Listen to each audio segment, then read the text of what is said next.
I think a lot of you saw my last videos about civil service protections. They went viral with over 500,000 views across platforms. I noticed there was a refrain. I hear this sometimes for people who wonder why federal employees should get special rights. In the private sector, many of you said you'd just be fired. Well, I want to explain what's going on. I think, first of all, private sector rights should be enhanced to keep up the rest of the world. Private sector rights are not good.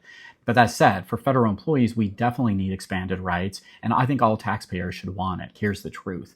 The protections aren't about giving federal employees a cushy deal. They definitely don't have a cushy deal. They're about protecting you, the taxpayer, because we know some politicians are grubby, right? Come on, we know some of them are. Some of them can be sketchy. Some of them will push contracts to their friends, punish truth tellers, bend the rules for donors. Without protections, federal employees can't say no, and corruption will win. We'll have more fraud, more waste, more abuse. Picture this. A contracting officer sees a politically connected company submit a bloated bid, maybe even violating the law. Millions of your taxpayer dollars are at stake. With protections, the employee can say, nope, the law requires fair competition and they're safe. Without protections, their boss could lean on them. Approve it or you won't be here long. Most people will cave and billions of taxpayer dollars get wasted. We've lived this before. It was called the spoil system. Every new president cleaned house, firing workers and handing jobs to loyalists. It bred corruption, chaos, and waste. We should learn from history.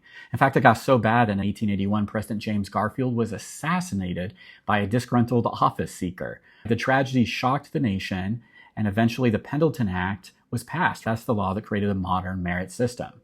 The whole point was to stop government jobs from being doled out as favors and to build a professional workforce that serves the people, the taxpayers, not the politicians. Take away those protections now and we slide back towards the spoil system.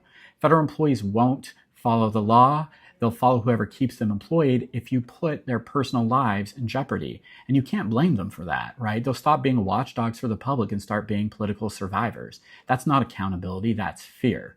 We know from history this won't work. So what do you think? Do you want watchdogs who can say no to corruption or yes men for politicians? Do you want your taxpayer dollars spent on the best bid or the best connected? And if you've ever had a bad boss, do you really think they'd survive in a system where there are no federal protections at all? Federal employees, do you want to spend your career doing what's right or just doing whatever it takes to keep your head down? Taxpayers, do you want a government that follows the law or one that just follows orders? And the big one, do you trust grubby politicians to run the show without career employees standing in the way? I get it. I can understand why people think, hey, they shouldn't get extra protections.